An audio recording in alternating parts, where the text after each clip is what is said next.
आज की real story प्यार मोहब्बत धोखे की एक ऐसी कहानी है जिसमें 3 किरदार हैं। एक रानी है और उसके 2 आशिक हैं। दोनों आशिक रानी के चाहते में इस कद्र पागल हैं कि वो एक दूसरे को अपने रास्ते से हटाने के लिए लगातार चालें चल रहे हैं। लेकिन मोहब्बत की इस लड़ाई में जीत उसी की होने वाली है जिसके पीछे रानी खड़ी है। ऑल राइट गाइस, स्वागत है आप सबका इस चैनल के एक और नई क्राइम स्टोरी में। और आज की कहानी एक रियल क्राइम स्टोरी होने के साथ साथ बहुत ज़्यादा फिल्मी है, तो वीडियो बहुत इंटरेस्टिंग होने वाला है। यदि वीडियो पसंद आए तो वीडियो को लाइक और चैनल को सब्सक्राइब जरूर करें, क्योंकि ऐसे इंटरेस्टिंग और रियल कहानियाँ मैं आप लोगों के लिए हर रोज लेकर के आता हूँ।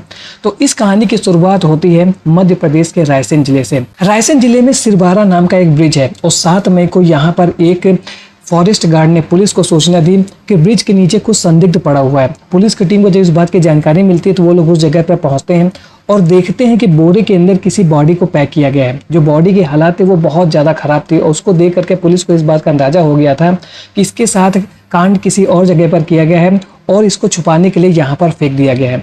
लेकिन जब बॉडी को खोला जाता है तो वो बुरी तरीके से सड़ी हुई थी और इसकी पहचान कर पाना बहुत ज़्यादा मुश्किल था। पुलिस की टीम बॉडी को पीएम के लिए भेज देती है और इसके बाद आसपास का जो क्षेत्र था उसको चेक करना शुरू करती है। पुलिस को ऐसा लग रहा था कि इस बॉडी से तो ऐसा कुछ मिला नहीं है जिससे इस बंदे की पहचान हो सके, लेकिन यदि आसपास कुछ ऐसा मिल जाए जिससे इसके बारे में जानकारी मिल जाए तो इस केस को क्रैक किया जा सकता है। और ये केस पूरी तरीके से पुलिस के सामने ब्लाइंड था। पुलिस जब क्राइम सीन को चेक करती है तो उनको वहां पर एक बैग मिला था और उस बैग में इस व्यक्ति के कपड़े और जूते को छिपाया गया था। लेकिन शायद इस बैग में उस व्यक्ति के जूते और कपड़ों को छिपाते समय जिन लोगों ने इस पूरे कांड को किया था इस बैग को अच्छी तरीके से चेक नहीं किया था और इस बैग में उन्हें एक बच्चे की एक कॉपी मिलती है और इस कॉपी में होमवर्क दिया गया था, साथ ही साथ एक टीचर के सिग्नेचर थे और तारीख पड़ी हुई थी। पुलिस के पास केवल अब ये एक नोटबुक थी जो सबूत बन सकती थी और इसमें ये जो क्लास टीचर के साइन थे ये गवाही दे सकते थे कि आखिर इस बैग को यहाँ पर किसने फेंका है। और यदि बैग फेंकने वाले का नाम पता चल जाता है तो फिर इस व्यक्ति के साथ में ये जो पूरा कांड किया गया था और उसके पीछे की असली सच्चाई क्या थी वो खुल करके आ जाती। पुलिस की टीम इस नोटबुक को लेती है और उसमें जो सिग्नेचर था उसको आसपास के जितने भी पुलिस थाने थे वहां पर भेज देती है। पुलिस की टीम की मेहनत रंग लाती है और कुछ समय के बाद में उन्हें उस टीचर के बारे में पता चल जाता है जिसके सिग्नेचर उस नोटबुक में हो रखे थे। रायसेन थाने की पुलिस उस टीचर के घर पर पहुंचती है और यहाँ पर टीचर बताता है कि ये हमारे 10 साल के एक स्टूडेंट की कॉपी है जिसको मैं ट्यूशन पढ़ाता हूँ और उसकी माँ का नाम है रीना। जैसे ही रीना के बारे में जानकारी मिलती है तो अब पुलिस ने इस केस को क्रैक कर लिया था। लेकिन अब हम लोग सबसे पहले ये जानते हैं कि ये रीना कौन थी और इसने इस पूरे कांड को अंजाम किस लिए दिया था। देखिए, रीना जो थी वो मध्य प्रदेश के एक नरसिंहगढ़ नाम की जगह है, वहाँ के एक गांव की रहने वाली थी। और जो रीना का जो बचपन था वो बड़ा ही ज़्यादा कंट्रोवर्शियल था, बहुत ही ज़्यादा दुख भरा था। रीना का जब जन्म होने वाला था तो उसके जो पिता थे उनकी एक कार एक्सीडेंट में डेथ हो गई थी और इसके बाद जब उसका जन्म होता है तो उसकी माँ ने दूसरी शादी कर ली थी और फिर वो राजस्थान चली गई थी। लेकिन कुछ समय के बाद में उसकी माँ की जो दूसरी शादी थी वो सक्सेसफुल नहीं होती है और इसकी माँ ने भी अपनी ज़िंदगी को समाप्त कर लिया था। माँ और बाप की डेथ हो जाने के बाद में रीना अकेली पड़ गई थी और फिर इसकी जो मौसी थी उन्होंने रीना का पालन पोषण किया। लेकिन जो रीना थी उसके जो चाल चलन थे वो शुरुआत से ही ठीक नहीं थे। जब वो 15-16 साल के आसपास थे तो उसका गाँव के ही रहने वाला एक अरुण नाम का लड़का था, उससे लव अफेयर हो जाता है और इसकी मौसी ने इन दोनों को आपत्तिजनक स्थिति में देख लिया था और जिसके बाद उनको यह लग गया था कि उन्हें अब अपनी बेटी की शादी कर देनी चाहिए, क्योंकि उन्हें ऐसा लग रहा था कि यदि ये घर से भाग जाएगी या कुछ ऐसा कुछ कर देगी तो उनके परिवार की बहुत ज़्यादा बेइज्जती होगी। और इसी वजह से रीना की 16 साल की उम्र में शादी कर दी गई थी। शादी हो जाने के बाद में रीना अपने पति के साथ में लगभग 13 सालों तक रहती है। उसका एक बेटा भी होता है। लेकिन इसी बीच में जो उसका जो प्रेमी था, पुराना प्रेमी अरुण, उसकी एंट्री हो जाती है। अरुण एक फाइनेंस कंपनी में काम करता था लेकिन उसके पास पुश्तैनी जमीन बहुत ज़्यादा थी और इस वजह से जैसे ही उसकी एंट्री रीना की ज़िंदगी में होती है तो रीना एक बार फिर से अरुण के प्यार में पड़ जाती है और अरुण ने इस बार रीना को पूरी तरीके से अपना बनाने के लिए उसके ऊपर बेशुमार पैसा खर्च किया।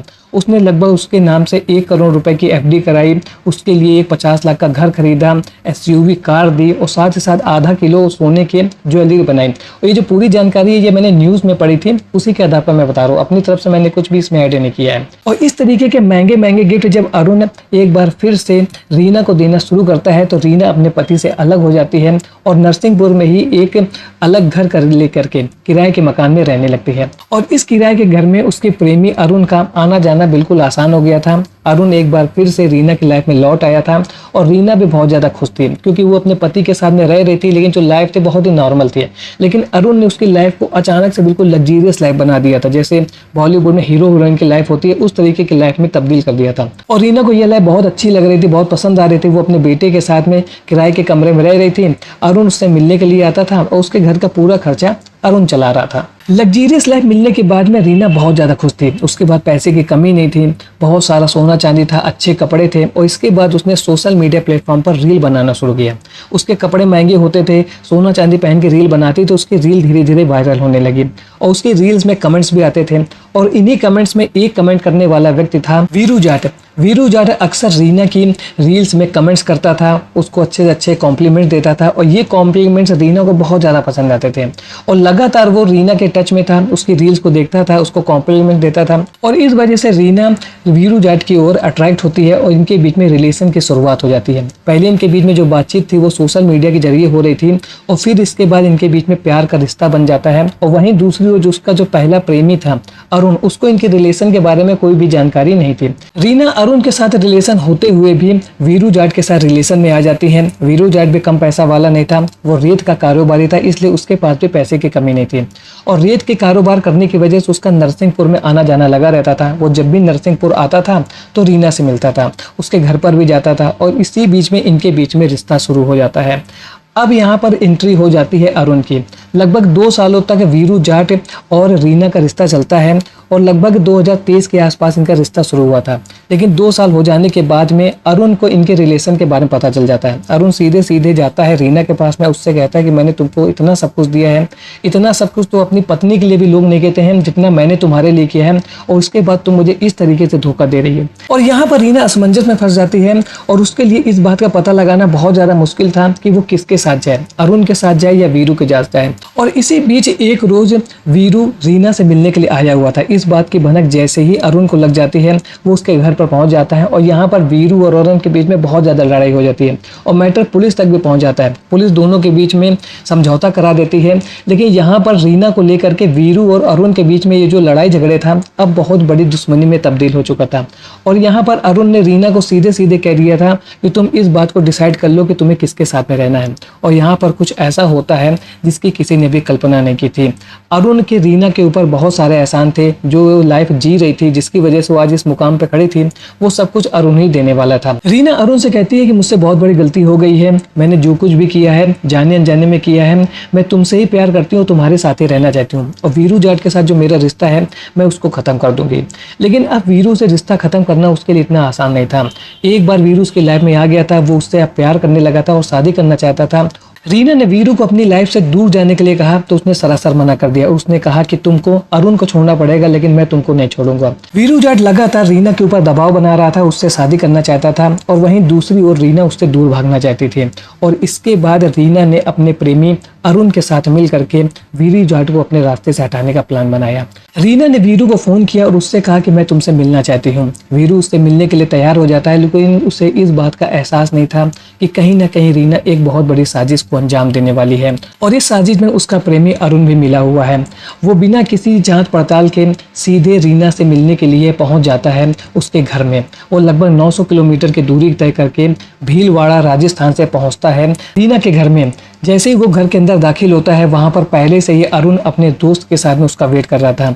वीरू और अरुण के बीच में लड़ाई झगड़ा हो जाता है और यहाँ पर वीरू रीना से कहता है कि तुमने मुझे धोखा दिया है, तुमने मुझे इस बात की जानकारी नहीं दी कि तुम्हारे यह दोस्त यहाँ पर तुम्हारा वेट कर रहे हैं। रीना वीरू से साफ साफ कह देती है कि मैं अरुण से प्यार करती हूँ और उसी से ही शादी करूंगी और तुमको मेरी जिंदगी से दूर जाना होगा। लेकिन वीरू तैयार नहीं होता है और इसके बाद में रीना ने अपने प्रेमी अरुण और उसके दोस्त के साथ मिल करके बहुत बुरी तरीके से वीरू की पिटाई की और इस पिटाई की वजह से वो बेसुध हो जाता है और कुछ समय के बाद में उसकी डेथ हो जाती है। और फिर उसकी बॉडी को ठिकाने लगाने के लिए इन लोगों ने उसको पैक किया और फिर अपनी एसयूवी कार से ही लगभग 40 से 50 किलोमीटर की दूरी पर सिरबाटा ब्रिज के पास ले गए और वहां पर ब्रिज से इन्होंने उसकी बॉडी को फेंक दिया। ब्रिज के नीचे बहुत ज्यादा गहराई थी और इस वजह से वहां पर लोगों का आना जाना बहुत ज्यादा कम था और इसी वजह से जब उस बॉडी से स्मेल आई और वहां पर पास के फॉरेस्ट गार्ड ने जब इस स्मेल को महसूस किया तो उसने पुलिस को इन्फॉर्म किया और फिर पुलिस ने उस ब्रिज के नीचे से वीरू जाट की बॉडी को रिकवर किया था। लेकिन पुलिस ने बहुत ही अच्छी तरीके से इस केस को इन्वेस्टिगेट किया और क्राइम सीन से मिली एक नोटबुक में किए गए एक टीचर के सिग्नेचर के दम पर इस पूरे केस को क्रैक कर लिया। तो पुलिस की टीम की बहुत ज़्यादा सराहना करनी चाहिए कि उन लोगों ने इस केस को बहुत ही अच्छे तरीके से इन्वेस्टिगेट किया। तो अब इन सभी लोगों को जेल के सलाखों के पीछे पहुंचा दिया गया है और आने वाले समय में इनको बहुत ही तगड़ी सजा मिलेगी इनके गुनाहों के लिए। आज का वीडियो आपको कैसा लगा कमेंट सेक्शन में जरूर बताएं। मिलता हूँ ऐसे एक और नए इंटरेस्टिंग वीडियो में, तब तक के लिए थैंक्स फॉर वॉचिंग।